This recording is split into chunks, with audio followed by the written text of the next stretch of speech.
آج ہم قرآن مجید کی ایک بہت ہی مختصر صورت پر بات کریں گے، لیکن ہے وہ بہت گہری۔ سورۃ العصر۔ ہمارے پاس جو مواد ہے وہ اسی چھوٹی سی صورت کے معنی اور پیغام کو کھولتا ہے۔ جی، مقصد ہمارا یہ ہے کہ آج ان 3 آیات میں جو باتیں ہیں، جو گہرائی ہے، اس کو سمجھنے کی کوشش کریں۔ وقت کے بارے میں، نقصان یعنی خسارے کے بارے میں، اور پھر اصل کامیابی کیا ہے۔ بالکل۔ اکثر ہم سنتے ہیں، پڑھتے ہیں، لیکن شاید رک کر اتنا سوچتے نہیں ہیں۔ یہ صرف 3 آیتیں نہیں ہیں، یوں سمجھیں کہ پوری زندگی کا ایک خلاصہ ہے۔ اللہ تعالیٰ وقت کی قسم کھا کر شروع کرتا ہے، کہتا ہے کہ بھائی انسان تو خسارے میں ہے، لیکن پھر فوراً بتاتا ہے کہ کون لوگ ہیں جو اس خسارے سے بچے ہوئے ہیں۔ ان کی 4 خاص باتیں ہیں۔ جی ہاں۔ تو چلیں شروع کرتے ہیں اور دیکھتے ہیں کہ یہ ننھی سی صورت ہمیں کیا کچھ سکھاتی ہے۔ یقیناً، اور یہ اتنی اہم ہے کہ جیسا آپ نے کہا مختصر ہے لیکن اتنی جامع۔ امام شافعی رحمۃ اللہ علیہ کا قول بہت مشہور ہے اس بارے میں۔ جی، وہ کیا قول ہے؟ انہوں نے فرمایا تھا کہ اگر لوگ صرف اسی صورت پر ٹھیک سے غور کر لینا تو یہ ان کی ہدایت کے لیے کافی ہو جائے گی۔ اچھا، کافی ہو جائے گی؟ صرف یہ 3 آیات؟ جی، یہ بہت بڑی بات ہے۔ مطلب اس میں کامیابی اور ناکامی کا سارا معیار آ گیا ہے چند لفظوں میں۔ واقعی حیرت انگیز ہے۔ اچھا، تو پہلی آیت سے شروع کرتے ہیں۔ والعصر، اللہ تعالیٰ نے قسم کھائی ہے عصر کی، وقت کی۔ قسم کیوں کھائی جاتی ہے؟ مطلب اس کی کیا اہمیت ہے یہاں؟ دیکھیں، قسم جب کھائی جاتی ہے تو کسی بہت اہم بات پر زور دینے کے لیے یا سننے والے کو چونکانے کے لیے کہ بھائی توجہ کرو، کوئی بڑی بات آنے والی ہے۔ یہاں وقت کی قسم ہے، العصر کی۔ ہاں، العصر کا کیا مطلب لیا جائے؟ صرف وقت یا کچھ اور؟ اس میں مفسرین کی مختلف آراء ہیں۔ کچھ کہتے ہیں کہ عصر سے مراد ہے گزرتا ہوا زمانہ، پوری انسانی تاریخ۔ وہ تاریخ خود گواہ ہے کہ کیا اصول اپنانے سے لوگ کامیاب ہوئے، کیا چھوڑنے سے ناکام۔ یعنی تاریخ گواہ ہے۔ یہ تو بڑا دلچسپ پہلو ہے۔ جی، اور دوسری رائے یہ ہے کہ عصر سے مراد دن کا آخری حصہ ہے۔ عصر کا وقت، وہ وقت جب دن ختم ہو رہا ہوتا ہے، کام سمیٹے جاتے ہیں۔ حساب کتاب کا وقت ایک طرح سے؟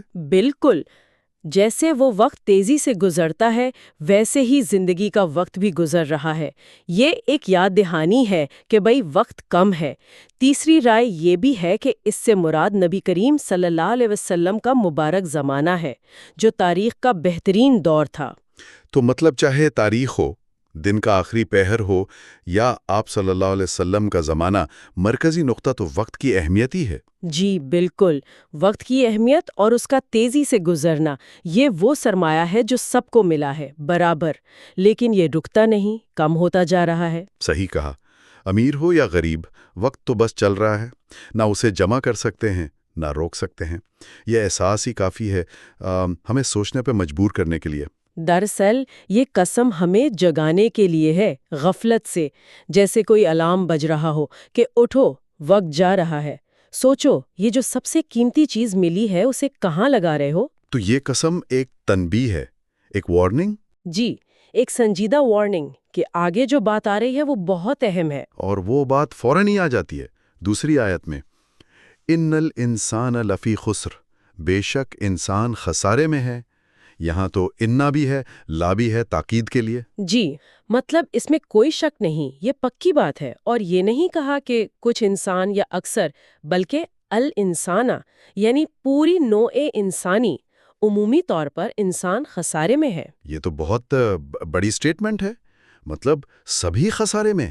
یہ تو پریشان کن بات ہے۔ جی، یہ انسانی حالت کا ایک عمومی نقشہ ہے کہ اگر اسے بس چھوڑ دیا جائے، وہ اپنی مرضی سے چلے، ہدایت کو نہ اپنائے، تو نتیجہ کیا ہے؟ خسارہ، نقصان۔ جیسے کوئی تاجر اپنا سارا پیسہ لگا کر نقصان اٹھا لے۔ بالکل، اللہ نے ہمیں زندگی دی، عقل دی، صلاحیتیں دیں، وقت دیا، یہ سب سرمایہ ہے۔ اب اگر اسے اصل مقصد میں نہیں لگایا تو یہ سارا سرمایہ ضائع ہو رہا ہے۔ یہی تو خسارہ ہے۔ یہاں خسارہ کا مطلب کیا صرف پیسے کا نقصان ہے یا دنیا میں ناکامی؟ نہیں، یہ بہت گہرا لفظ ہے خسارہ۔ یہ صرف دنیاوی مالی نقصان نہیں ہے، اصل میں یہ روحانی نقصان ہے، اخلاقی نقصان ہے، اور سب سے بڑھ کر آخرت کا، ہمیشہ کا نقصان ہے۔ اچھا، یعنی اپنی صلاحیتیں ضائع کر دینا، وقت فضول گنوا دینا، زندگی کے اصل مقصد اللہ کی پہچان اور اس کی اطاعت، اس سے غافل ہو جانا، آخرت کو بھول جانا، یہ ہے اصل خسارہ۔ دنیا کا نقصان تو شاید پورا ہو جائے، آخرت کا کیسے ہوگا؟ صحیح۔ یہ آیت تو واقعی ہمیں اپنی زندگیوں کو دیکھنے پر مجبور کرتی ہے کہ کہیں ہم بھی اسی عمومی بہاؤ میں تو نہیں بہے جا رہے۔ بالکل، یہ ایک آئینہ ہے، لیکن اللہ کی رحمت دیکھیں کہ صرف مسئلہ بتا کر نہیں چھوڑا، فوراً ہی اس کا حل بھی دے دیا۔ ہاں، یہ بات ہے، مایوسی نہیں دلائی۔ جی نہیں، تیسری آیت میں فرمایا إِلَّا الَّذِينَ آمَنُوا وَعَمِلُوا الصَّالِحَاتِ وَتَوَاصَوْا بِالْحَقِّ وَتَوَاصَوْا بِالصَّبْرِ۔ اللہ یعنی سوائے ان لوگوں کے، کچھ لوگ ہیں جو اس خسارے سے بچے ہوئے ہیں۔ اور وہ کون ہے؟ یہی تو اصل مطلب رہنمائی ہے۔ یہاں 4 باتیں بتائی گئی ہیں۔ جی، 4 شرائط ہیں یا 4 صفات کہہ لیں، یہ ہیں جو انسان کو خسارے سے نکال کر کامیابی کی طرف لے جاتی ہیں۔ تو پہلی شرط ہے الذین آمنوا، وہ لوگ جو ایمان لائے۔ ایمان سے کیا مراد ہے؟ کیا صرف مان لینا کافی ہے؟ ایمان صرف زبان سے کہہ دینا یا وراثت میں مل جانا نہیں ہے، یہ دل کا پختہ یقین ہے اللہ پر، اس کے فرشتوں پر، کتابوں پر، رسولوں پر، آخرت کے دن پر، تقدیر پر۔ ایسا یقین جو آپ کی سوچ بدل دے، آپ کا مقصد بدل دے۔ یعنی شعوری ایمان۔ جی، شعوری، دل میں اتراوا، یہ بنیاد ہے۔ اگر بنیاد نہیں تو آگے کچھ نہیں۔ یہی ایمان ہے جو انسان کو اللہ سے جوڑتا ہے، اسے صحیح راستے پر ڈالتا ہے۔ ٹھیک، تو ایمان بنیاد ہو گیا۔ پھر دوسری شرط فوراً ساتھ ہی وَعَامِلُوا الصَّالِحَاتِ، اور نیک اعمال کیے۔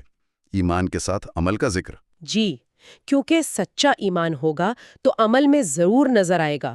اعمال صالحہ یعنی وہ سارے اچھے کام جو اللہ اور رسول اللہ صلی اللہ علیہ وسلم نے بتائے ہیں۔ جیسے نماز، روزہ۔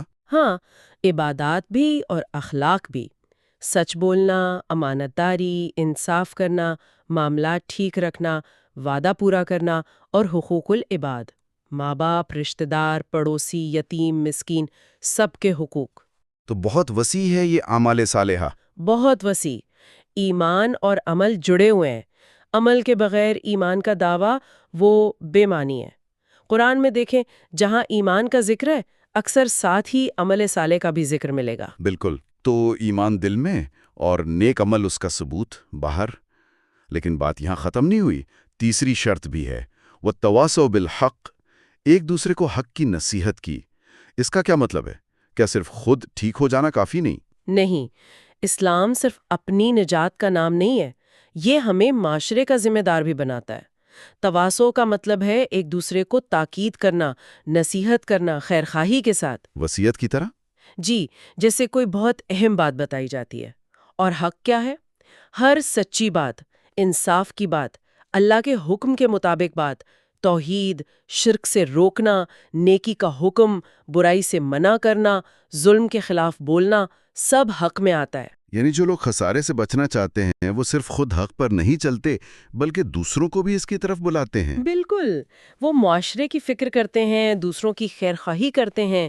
یہ اجتماعی ذمہ داری ہے، معاشرے کو اچھا بنانے کی کوشش ہے۔ یہ تو بہت اہم بات ہے، لیکن حق بات کہنا، اس کی تلقین کرنا، یہ تو مشکل بھی ہو سکتا ہے، مخالفت ہوتی ہے۔ یقینا ہوتی ہے، اور شاید اسی لیے چوتھی شرط رکھی گئی ہے، وَتَوَاصَوْا بِالصَّبْرِ، اور ایک دوسرے کو صبر کی تلقین کی۔ اچھا، یعنی یہ چوتھی شرط پچھلی تینوں سے جڑی ہوئی ہے۔ بالکل، حق پر چلنا، نیک عمل کرنا، دوسروں کو حق بتانا، ان سب میں مشکلیں آتی ہیں، نفس روکتا ہے، شیطان ورغلاتا ہے، لوگ مخالفت کرتے ہیں، تانے دیتے ہیں، کبھی نقصان بھی ہوتا ہے۔ جی، ان سب حالات میں جمے رہنے کے لیے صبر چاہیے، اور تواصو بالصبر کا مطلب ہے کہ وہ نہ صرف خود صبر کرتے ہیں بلکہ دوسروں کو بھی ہمت دلاتے ہیں، تلقین کرتے ہیں کہ بھئی ڈٹے رہو، ہمت نہ ہارو۔ صبر کا مطلب صرف چپ کر کے بیٹھ جانا تو نہیں؟ نہیں، بالکل نہیں۔ صبر کا مطلب ہے مقصد پر قائم رہنا، مشکلات کے باوجود کوشش جاری رکھنا، اللہ کی مدد پر یقین رکھنا، بے بسی نہیں، استقامت۔ تو یہ چاروں چیزیں، ایمان، نیک عمل، حق کی تلقین اور صبر کی تلقین، یہ مل کر ایک مکمل، کیا کہتے ہیں، پیکج بناتی ہیں۔ ان میں سے کوئی ایک بھی کم ہو تو بات نہیں بنے گی۔ یہ چاروں لازم و ملزوم ہیں، ایک زنجیر کی کڑیوں کی طرح۔ ایمان سے عمل نکلتا ہے، عمل سے ایمان پکا ہوتا ہے۔ حق کی تلقین ایمان اور عمل کا تقاضا ہے، اور اس راہ میں صبر ایمان کی مضبوطی ہے۔ یعنی کامیابی کے لیے یہ چاروں ستون ضروری ہیں۔ جی ہاں، انفرادی طور پر بھی اور اجتماعی طور پر بھی۔ اگر معاشرے کے لوگوں میں یہ 4 باتیں ہوں گی تو وہ معاشرہ مضبوط ہوگا، اچھا ہوگا۔ اب سمجھ میں آیا کہ امام شافعی رحمت اللہ علیہ نے کیوں کہا ہوگا کہ یہ صورت ہی کافی ہے۔ اس میں تو سب کچھ آ گیا، زندگی کا مقصد، ایمان، راستہ، نیک عمل، دوسروں کے لیے ذمہ داری، حق کی تلقین، اور اس راستے پر چلنے کا حوصلہ، صبر کی تلقین۔ بالکل، فرد کیسے بنے، معاشرہ کیسے بنے، دونوں کی بنیادیں اس میں ہیں۔ یہ ایک کمپس کی طرح ہے، زندگی میں سمت بتاتا ہے، یاد دلاتا ہے کہ زندگی صرف دنیا کمانے کا نام نہیں، اس کا ایک بڑا مقصد ہے۔ تو خلاصہ یہ ہوا کہ سورۃ العصر ہمیں یاد دلاتی ہے وقت کی قدر کرو، جان لو کہ عمومی طور پر انسان خسارے میں ہے، لیکن بچنے کا راستہ بھی ہے، اور وہ راستہ 4 ستونوں پر کھڑا ہے: پکا ایمان، اچھے کام، سچ بات کی تلقین اور صبر کی تلقین۔ جی، اور اہم بات یہ ہے کہ اسے صرف جان لینا کافی نہیں، اسے زندگی میں اتارنا ہے، عمل میں لانا ہے۔ اسے ایک چیک لسٹ کی طرح استعمال کیا جا سکتا ہے۔ ہاں بالکل، ایک آئینہ سمجھ لیں۔ ہر کوئی خود سے پوچھے، میرا وقت کیسا گزر رہا ہے؟ میرا ایمان کتنا مضبوط اور شعوری ہے؟ میرے کام واقعی صالح ہیں؟ کیا میں حق بات کہتا ہوں، پھیلاتا ہوں جہاں میری ذمہ داری ہے؟ اور جب مشکل آتی ہے دین پر چلنے میں یا ویسے ہی، تو کیا میں صبر کرتا ہوں؟ کیا دوسروں کو ہمت دیتا ہوں یا مایوس کرتا ہوں؟ یہ سوالات تو واقعی خود احتسابی کے لیے بہترین ہیں۔ جی، اور ایک آخری بات جو غور طلب ہے وہ یہ کہ یہ صورت صرف یہ نہیں بتاتی کہ نقصان سے کیسے بچو، یہ ایک بہت ہی مثبت ایکٹیو زندگی کا طریقہ بتاتی ہے۔ اچھا، وہ کیسے؟ دیکھیں، یہ صرف بچنے کی بات نہیں، یہ معاشرے میں خیر پھیلانے، سچائی قائم کرنے، انصاف کے لیے کھڑے ہونے کی ترغیب ہے۔ یہ چاروں چیزیں مل کر ایک ایسے انسان کی تصویر بناتی ہیں جو ذمہ دار ہے، باشعور ہے اور معاشرے میں مثبت کردار ادا کر رہا ہے۔ تو یہ صرف ڈیفینسو نہیں، پرو ایکٹیو بھی ہے۔ بالکل، تو شاید اصل سوال صرف یہ نہیں کہ خسارے سے کیسے بچیں، بلکہ اس سے بھی گہرا سوال یہ ہے کہ اللہ نے جو یہ وقت دیا ہے، جو صلاحیتیں دی ہیں، انہیں بہترین طریقے سے کیسے استعمال کریں کہ دنیا میں بھی بھلائی ہو اور آخرت میں بھی حقیقی کامیابی ملے۔ واہ، یہ سوچ تو بالکل نیا زاویہ دیتی ہے۔